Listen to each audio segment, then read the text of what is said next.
Another emergency bill would extend the district's youth curfew. So for more on that, Jess Arnold joins us live outside the Wilson building. Jess, good morning. Good morning. Yeah, so this emergency bill would extend that summer youth curfew into November, and that's because leaders say that it's working. Now, back in July, they instituted that summer youth curfew when school was out, and of course, crime typically seems to rise. Now, that decision came specifically after multiple mass gatherings of teenagers and complaints about vandalism and assaults, predominantly in Navy Yard and in the U Street corridor.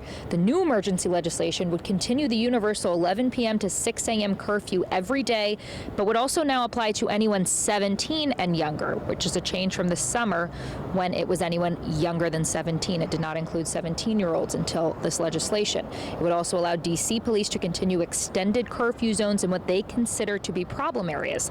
There, groups of 9 teens or more would not be allowed to gather starting at 8 p.m. Here's why D.C. Council Chair Phil Mendelson says it's worth continuing.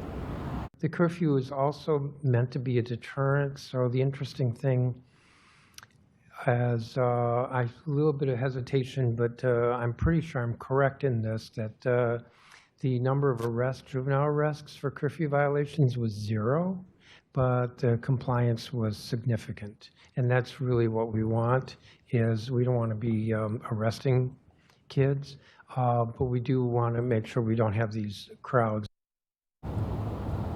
Now, the bill also allows advisory neighborhood commissions, business improvement districts, and Main Street organizations to petition the D.C. police chief to create a specific targeted curfew area. They have a few questions they have to answer, and then it is up to the D.C. police chief to decide whether or not she thinks that kind of curfew and enforcement is needed in that particular area. Now, some D.C. council members have said that they attribute the success of this curfew initiative to those activists that are out in the streets working with these kids, making sure they get home on time and get home safely. Now, this meeting starts here at the Wilson building at noon. Wisdom.